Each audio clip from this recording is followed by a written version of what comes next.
शुद्ध आत्मा इस संसार में इसलिए फंसा हुआ है क्योंकि मन मिथ्या अहंकार में लगकर प्रकृति के ऊपर प्रभुत्व जताना चाहता है।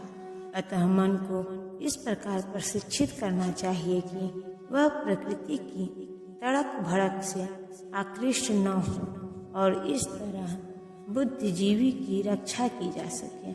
मनुष्य को इंद्रिय विषयों में आकृष्ट होकर अपने को पतित नहीं करना चाहिए। जो जितना ही इंद्रिय विषयों के प्रति आकृष्ट होता है वह उतना ही इस संसार में फंसता जाता है।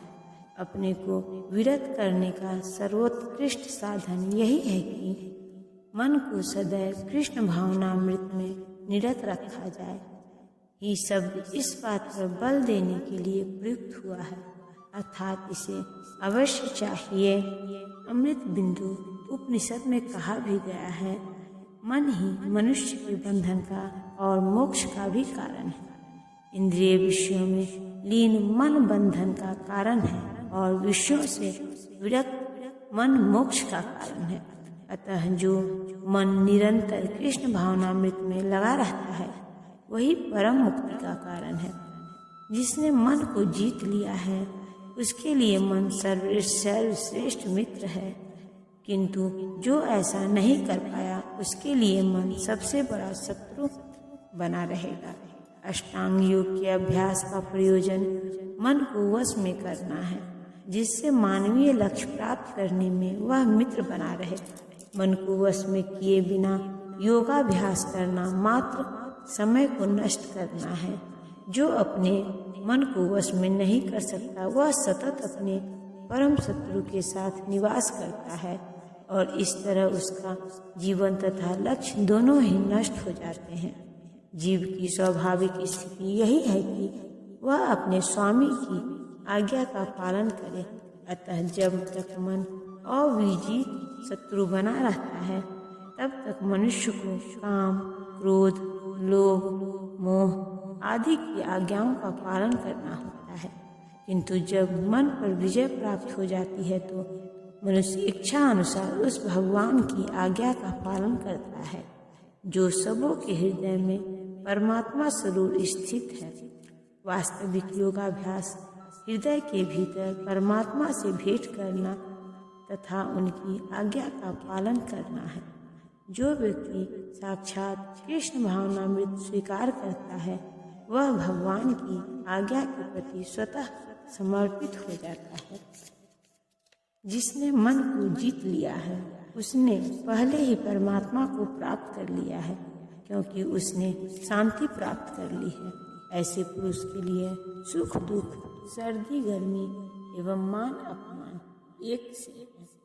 वस्तुतः प्रत्येक जीव उस भगवान की आज्ञा का पालन करने के लिए निमित्त आया है जो जन जन के हृदयों में परमात्मा रूप में स्थित है।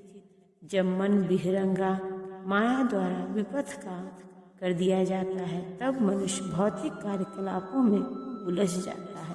अतः जो ही मन किसी योग पद्धति द्वारा वश में आ जाता है त्यों ही मनुष्य को लक्ष्य पर पहुंचा हुआ मान लिया जाना चाहिए।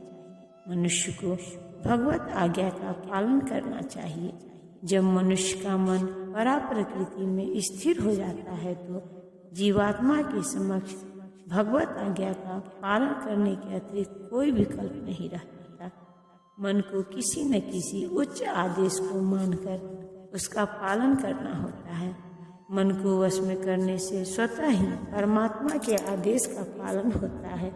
चूँकि कृष्ण भावना भावित होते ही यह दिव्य स्थिति प्राप्त हो जाती है। अतः भगवत भक्त संसार के द्वंद्वों तथा सुख दुख, सर्दी गर्मी आदि से अप्रभावित रहता है। यह अवस्था व्यावहारिक समाधि या परमात्मा में तल्लीनता है। वह व्यक्ति आत्म साक्षात्कार को प्राप्त तथा योगी कहलाता है, जो अपने अर्जित ज्ञान तथा अनुभूति से पूर्णतया संतुष्ट रहता है।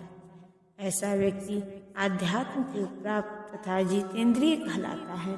वह सभी वस्तुओं को, चाहे वे कंकड़ हो, पत्थर हो या कि सोना, एक समान देखता है। परम सत्य की अनुभूति के बिना कोरा ज्ञान व्यर्थ होता है। भक्ति सामृत सिंधु में कहा गया है, कोई भी व्यक्ति अपनी दूषित इंद्रियों के द्वारा श्री कृष्ण के नाम, रूप, गुण तथा उनकी लीलाओं की दिव्य प्रकृति को नहीं समझ सकता।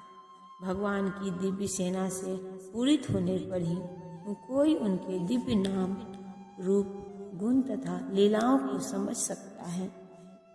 यह भगवत गीता कृष्ण भावनामृत का विज्ञान है। मात्र सांसारिक विद्वता से कोई कृष्ण भावना भावित नहीं हो सकता। उसे विशुद्ध चेतना वाले व्यक्ति का सानिध्य प्राप्त होने का सौभाग्य मिलना चाहिए। कृष्ण भावना भावित व्यक्ति को भगवत कृपा से ज्ञान की अनुभूति होती है, क्योंकि वह विशुद्ध से भक्ति से तुष्ट रहता है।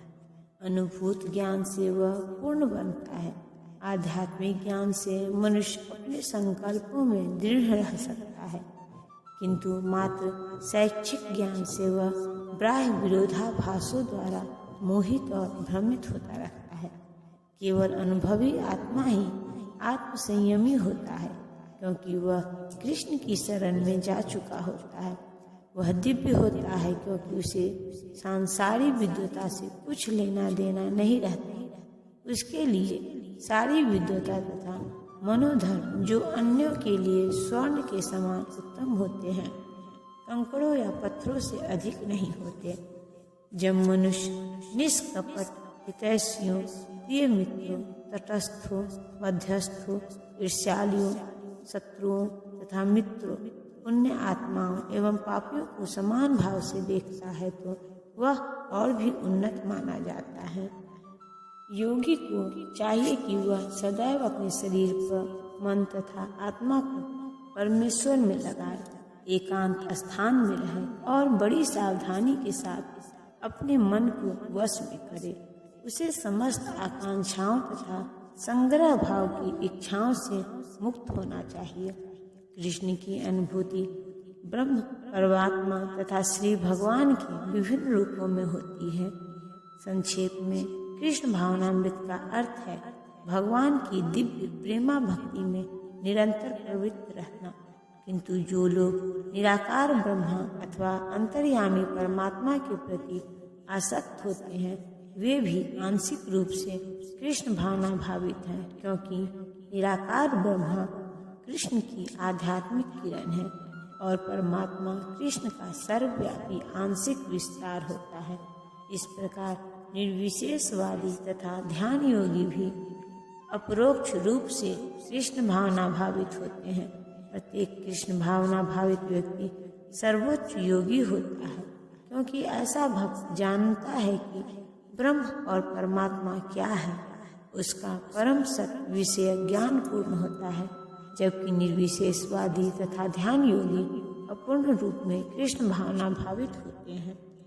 इतने पर भी इन सबों को अपने अपने कार्यों में निरंतर लगे रहने का आदेश दिया जाता है, जिससे वे देर सवेर परम सिद्धि प्राप्त कर सके। योगी का पहला कर्तव्य है कि वह कृष्ण पर अपना ध्यान सदैव एकाग्र रखे। उसे सदैव कृष्ण का चिंतन करना चाहिए और एक क्षण के लिए भी उन्हें नहीं भूलाना चाहिए। परमेश्वर में मन की एकाग्रता ही समाधि कहलाती है। मन को एकाग्र करने के लिए सदैव एकांतवास करना चाहिए और बाहरी उपद्रव से बचना चाहिए। योगी को चाहिए कि वह अनुकूल परिस्थितियों को ग्रहण करे और प्रतिकूल परिस्थितियों को त्याग दे, जिससे उसकी अनुभूति पर कोई प्रभाव न पड़े। पूर्ण संकल्प कर लेने पर उसे उन व्यर्थ की वस्तुओं के पीछे नहीं पड़ना चाहिए जो परिग्रह भाव में उसे फंसा ले।